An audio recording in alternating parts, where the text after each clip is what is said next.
সমাগত সুধীকৃষ্ণ ভক্তমণ্ডলী, দূরদূরান্ত হতে আগত আমার গৌর ভক্তমণ্ডলী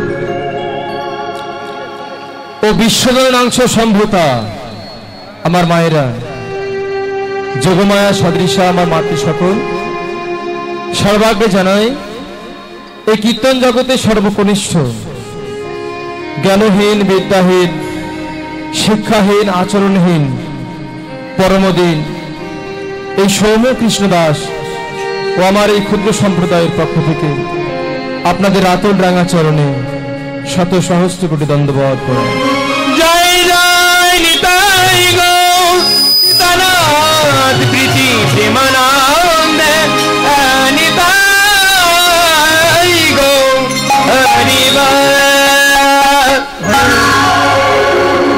অন্ধকার এই মহৎ অনুষ্ঠান, সাধুগুরু বৈষ্ণবের আগমন, অন্ধকার এই মহৎ অনুষ্ঠানে এই কীর্তন কি রতন, এই কীর্তন কি বস্তু। ভাইরা, এই রতন বস্তু সম্পর্কে আমার কোনো জ্ঞান, কোনো বিদ্যা, কোনো ভাষা এখন পর্যন্ত আমি অর্জন করতে পারিনি। তবে এসেছি কেন? গুরু কৃপাহি কেবল। ভগবান শ্রীকৃষ্ণের কৃপা জগৎময়, কিন্তু গুরু কৃপা, মহতের কৃপা জগতে কোনো কোনো ভাগ্যবান ভাগ্যবতীর ভাগ্যে হয়। তাই মায়েরা, গুরু কৃপা করে যতটুকু বলাবেন ততটুকু আমি আপনাদের মাঝে পরিবেশন করার চেষ্টা করব। এর মধ্য দিয়ে লীলা পরিবেশন কালে আমার অনেক অনেক ভুল, অনেক অপরাধ, অনেক রসভঙ্গ হবে। তাই যদি কোনো ভুল ত্রুটি হয়ে যায়, নিজের সন্তান জ্ঞানী, নিজের ছোট ভাই মনে করি এই অধমকে সবাই ক্ষমা সুন্দর দৃষ্টিতে দেখবেন। এটাই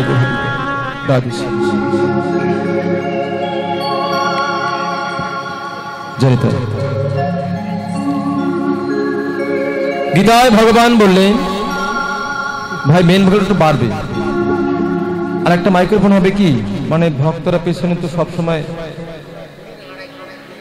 জানিতে হয়। হ্যাঁ, গীতায় গুরু হরি বল।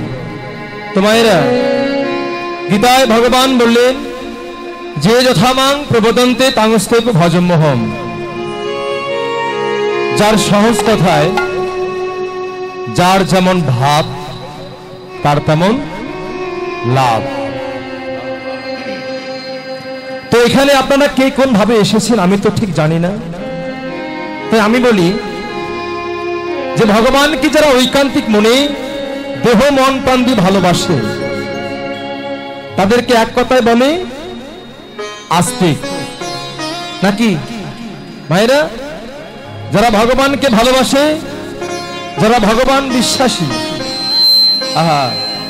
যারা ভগবত বিশ্বাসী, তাদেরকে এক কথায় বলে যে আস্তিক।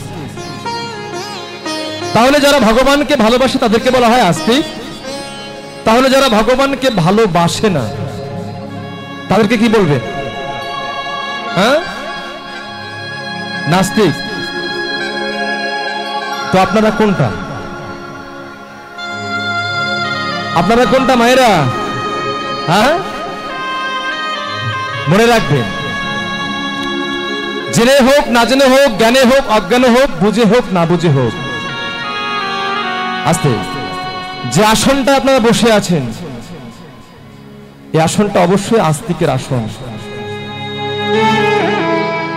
জেনে হোক না জেনে হোক, জ্ঞানে হোক অজ্ঞানে হোক, মনে রাখবেন কলিযুগে সব থেকে সর্বশ্রেষ্ঠ আসন এই যে আপনাদের মতো শ্রোতার আসন, কীর্তনের আসন নয়। তার কারণ দাপর যুগের শেষ ভাগে কলির প্রারম্ভে মহারাজ পরীক্ষিত তিনি 7 দিন শুধুমাত্র ভগবানের গুণকীর্তন শুনে তিনি কিন্তু তার উদ্ধার লাভ করেছিলেন। মায়েরা, যে আসনটায় বসে আছেন পিছনের মায়েরা,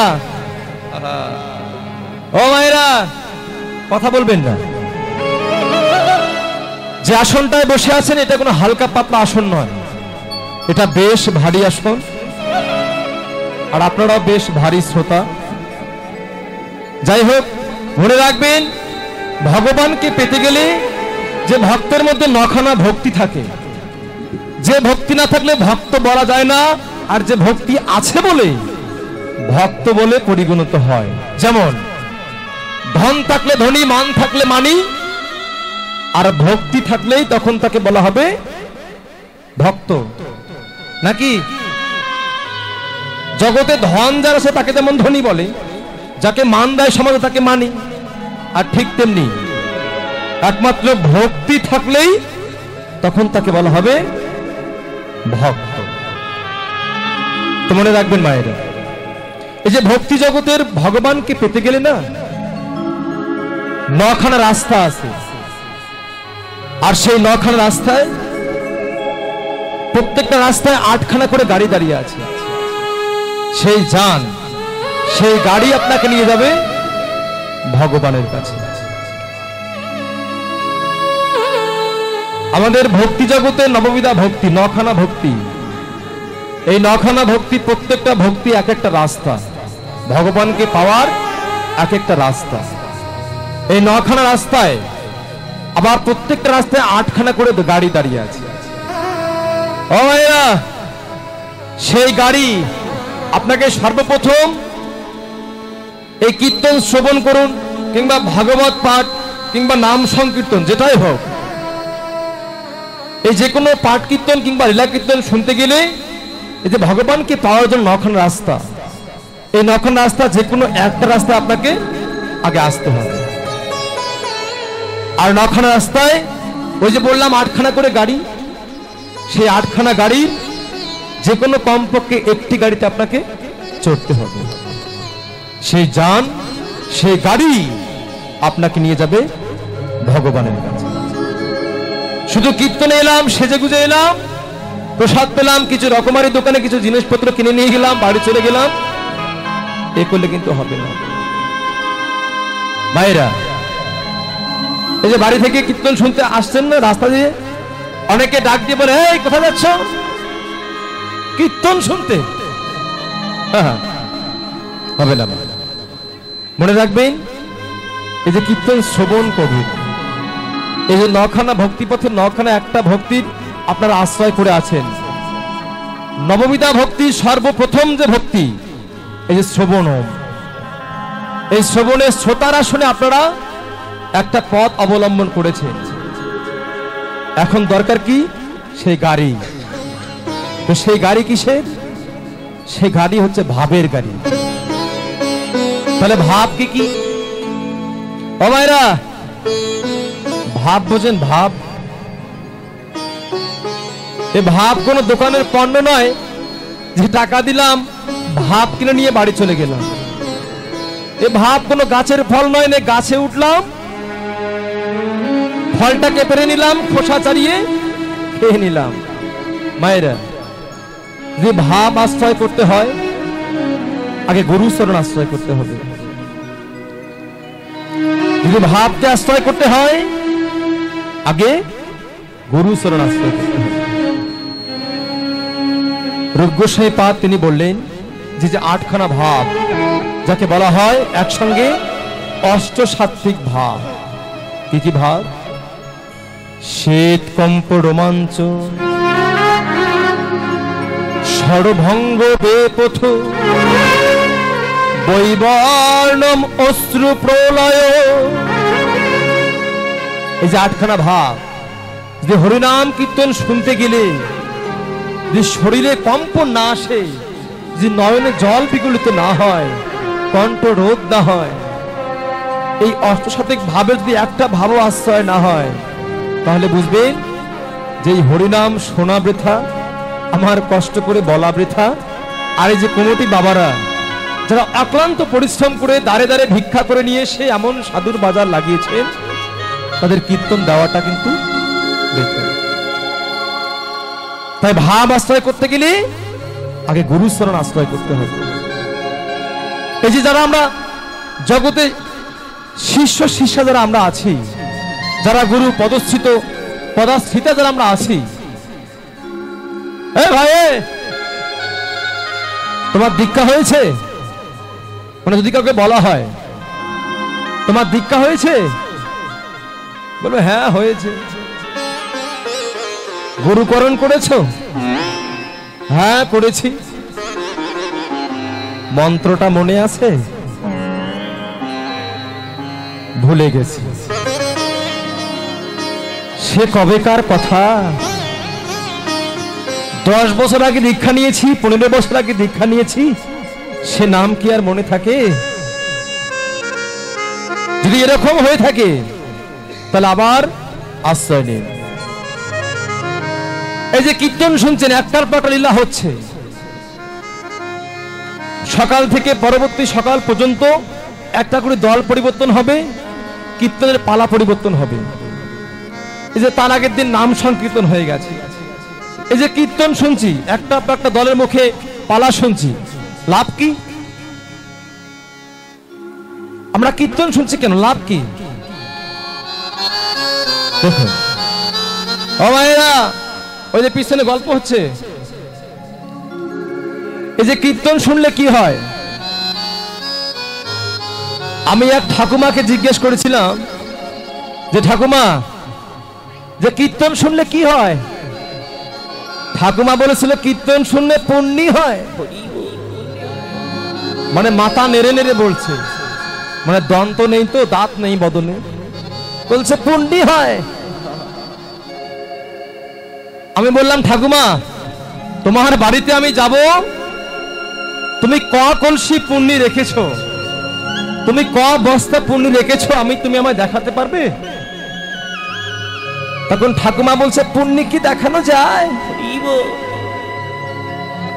তাহলে দেখুন, এই যে কীর্তন শুনছেন, পুণ্যি সঞ্চয় হচ্ছে, কিন্তু পুণ্যি দেখানো যায়। তবে আমি বলি, এই যে হরিনাম শুনছেন, কীর্তন শুনছেন, এক মনে এক চিত্তে, এই কীর্তন শুনলে আর কিছু হয় বা না হয়, এই কীর্তন শুনলে একটা সোনার কান তৈরি হয়। এই কীর্তন শুনতে শুনতে শুনতে এক সময় সোনার কান তৈরি হয়। এ কান রূপার নয়, তামার নয়, লোহার নয়, এ কান হচ্ছে সোনার কান। আর এই সোনার কান কবে কাজে লাগবে জানেন? যেদিন আপনার এই দেহ থেকে প্রাণ পাখিটাই চলে যাবে, যেদিন আপনার ওই কর্ণমূল্যে ভগবানের বাঁশি বাজবে, এ বাঁশি অব্যয়, এ বাঁশি অক্ষয়, এ বাঁশি শাশ্বত সনাতন, এ বাঁশি একবার সবারই আসবে। যেদিন আপনার দেহ থেকে প্রাণ পাখি চলে যাবে, যেদিন আপনার শেষের দিন চলে আসবে, মৃত্যু শয্যায় আপনি সজ্জিত থাকবেন, আমায়রা, সেদিন আপনার সন্তানটা পাশে বসে কাঁদবে, আপনার স্ত্রী কাঁদবে, আপনার স্বামী কাঁদবে, আপনার বন্ধু কাঁদবে, আপনার আত্মীয় স্বজন কাঁদবে। কিন্তু জানেন তো, এরা সবাই কাঁদবে আপনার মৃত্যু যাত্রা দেখে, কিন্তু এদের কান্নার ভেতরে একটা চাওয়া আছে। এদের সবার কান্নার ভেতরে একটা লুকানো চাওয়া আছে। সন্তান বলবে যে বাবা, এইটুকু বয়স আমার, তুমি আমায় ছেড়ে চলে গেলে, সংসারের বোঝাটা আমার মাথায় উঠলো, আমি এখনো সমাজে প্রতিষ্ঠিত হতে পারিনি। আপনার স্ত্রী কাঁদবে একটা বাহানা দেখিয়ে, জানেন তো, এই যে স্ত্রী কাঁদবে, সন্তান কাঁদবে, বন্ধু কাঁদবে, এই চারিদিকে কান্নার কলহল, এটা সব সময় আপনাদের সেই কর্ণমূলে প্রতিধ্বনি হবে। কিন্তু জানেন তো, যারা কৃষ্ণ ভক্ত, আরেক ভক্ত যখন মৃত্যু শয্যায় সজ্জিত থাকে, তাদের কাছে যারা কান্না করে না, তারা কি করে জানে? তারা ওই ভক্তের কাছে গিয়ে যতটুকু সময় পায় ভগবানের হরিনাম করে। আজকে সেই দিনের জন্য, আজকে সেই দিনে যত মৃত্যু শয্যা আপনাদের এই মায়াময় জগতের কান্না যেন কানে না আসে, ভগবানের বাঁশি, ভগবানের ডাক যেন শুনতে পারেন সেই দিন, সেই দিনের জন্য সারাটা জনম ধরে আপনাকে অভ্যাস করে যেতে হবে। একদিনে হবে না, সারাটা জনম ধরে অভ্যাস করে যেতে হবে, শুধুমাত্র সেই দিনের জন্য। আজকে আসুন।